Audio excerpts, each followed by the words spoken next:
Hey, I'm Kai, and as you can probably see, I've developed an unhealthy attachment to tube amps. Naturally, I reached out to KHE to see if they could help me streamline my rig a little bit. They have sent me out the newly redesigned 4x2, which I'm sure is going to be an integral part of my rig going forward. As the name alludes to, the 4x2 lets you switch between 4 different amps and 2 different cabinets. In my setup, this is going to mean that I don't have to dig behind the amps with a flashlight every time I want to change over. A lot of people love amp switchers, particularly in studio environments, where you can quickly switch between different amps for reamping or for checking out different tones. Over the course of a day, you can sort of picture how much time an amp switcher would save versus having to unplug and plug in each different amp for every tone. The setup is really just a case of patching everything in. You have amp inputs and amp outputs on the back, as well as the speaker outputs to go out to your speakers. Just make sure that you match the impedance of your amp and the cabinet and you should be good to go. The reason I'm going to call this thing Idiotproof is because it has a ton of safety features built in to ensure that you're not going to blow up your amps.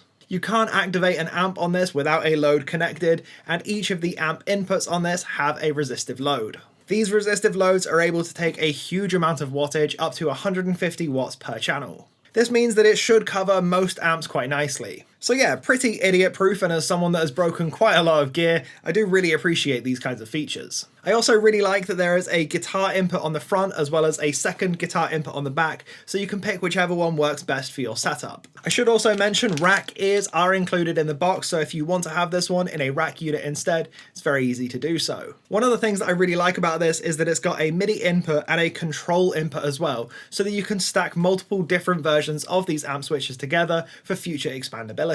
Also worth noting is there is a tuner output on this one, and there is also a loop so that you can run attenuators. So I've set up the KHE 4x2 in my rig, I've played about with it for a couple of days, and now I'm back. For this video, I'm going to control the KHE switcher with the Fractal FM3, though there's no signal going through this one, it's literally just being used as a MIDI controller. Setting up the MIDI on these KHE switchers is super simple. You basically just select the amp and the cabinet that you want, press the control button, and then send a PC messenger to map it. The first comparison that I'm going to do in this video is an amp versus amp thing with the Powerball 2 versus the EVH 5153. I'm running them both into the 2 notes reload 2 and then out to my door, where I've got the ML Sound Lab Mega Oversize impulse response. The first switch on my Fractal FM3 alternates between PC message 0 and PC message 1, which I've configured to be amp 1 and amp 2. For the first comparison between these two amps, I'm just going to do a mid-gain distorted kind of thing, using the blue channel on the 5153 and channel 2 on the Powerball.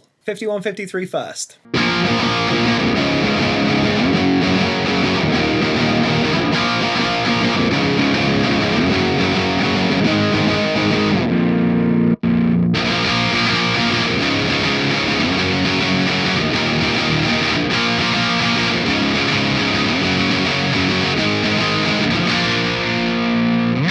I've tried to sort of match the gain, but the Powerball naturally sits a slightly more distorted setting than the 5150 does, at least in their sort of sweet spots for this kind of tone. I noticed that the Powerball had a little bit less mids to it, but it was also less muddy than the 5150 was. Of course, we also have to hear them at high gain, so this is the Powerball 2 on channel 4 versus the EVH 5153 on the red channel. Again, we'll start with the 5153.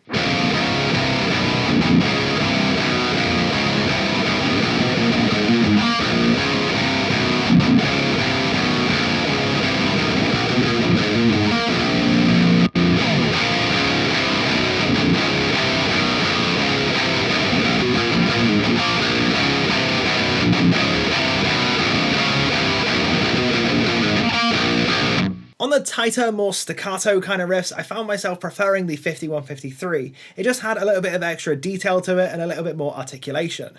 However, I did prefer the Powerball when it was down to the power chords sort of section, because it had a lot more grunt to it. The next comparison is going to be switching between the 2 cabinets on the KHE, which I've got set up to different load boxes. One of them is the Reload 2, the other one being the Suhr Reactive load. This is something I've been really looking forward to doing with this amp switcher because I'm so curious as to how they stack up. I love how the Suhr Reactive load sounds, so it'd be really nice if the Reload 2 matches it nicely. The Reload 2 is set up on cab number 1 and the Suhr Reactive load is set up on cab number 2. We'll start out by hearing this one with the Powerball on a high gain tone.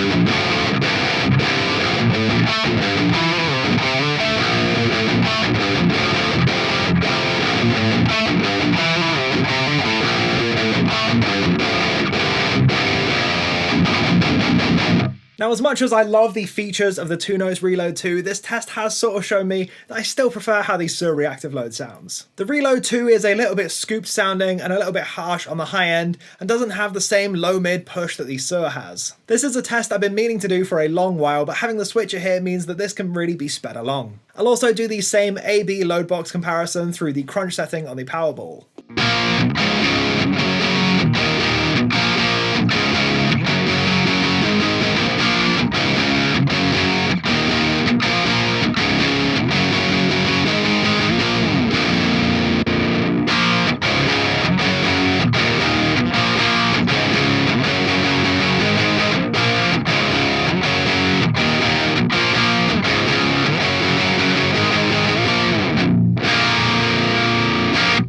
I think that actually really accentuates the grunt of the Suhr. Now, the final thing I want to set up with the 4x2 in this demo is switching between two completely different tones. For instance, if I wanted to switch between the Powerball 2's super sparkly clean tone and the 5153's high gain. Of course, for this sort of thing, you would typically use one amp like the Powerball with a channel switcher, but this is more to be indicative of something like switching between a Fender and a 5150, for instance. I'm not a huge fan of the clean tones in the 5150, so let's say I wanted the 5150 high gain and the Powerball clean readily available.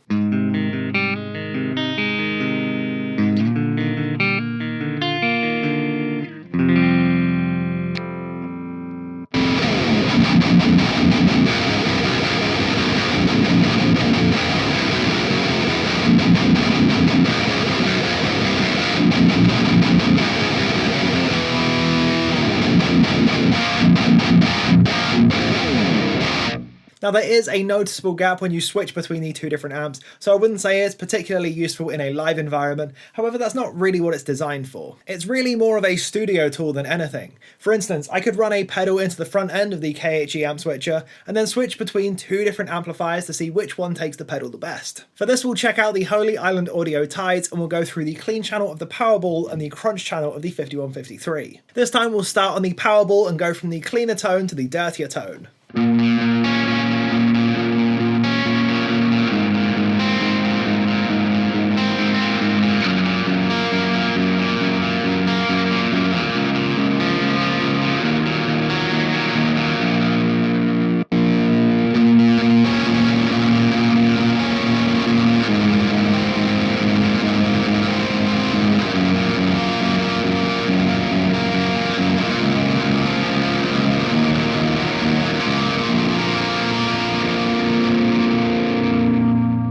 Since the Holy Island Audio Tides is a dirty reverb running into the front end of the amp, you'll notice that through the 5153 it folds in on itself quite a lot, gets a lot more ambient and more muddy sounding. It's nice to be able to swap between them like this, and it's going to be super handy for pedal demos going forward. Before we get into the conclusion section, I want to quickly give a mention to my Discord server that I set up with a bunch of content creator friends of mine. There is a link in the description box down below, so feel free to come join, come be a part of the discussion, chat about my past or upcoming videos, or just generally chat all things guitars, bass, pedals, and amps. While there is a ton of things that the KHE 4x2 is able to do, I ought to mention a couple of things that it can't do first. This unit does sort of assume a base level of knowledge about how amplifiers work, particularly in terms of impedances. Ultimately though, if you're this deep in the rabbit hole that you're looking at how to switch between different amplifiers, you're probably also aware of matching impedances between your amp and your cabinet. This switcher is able to run at 4 ohms, 8 ohms or 16 ohms, so all you have to do is match up your amplifier to the cabinet itself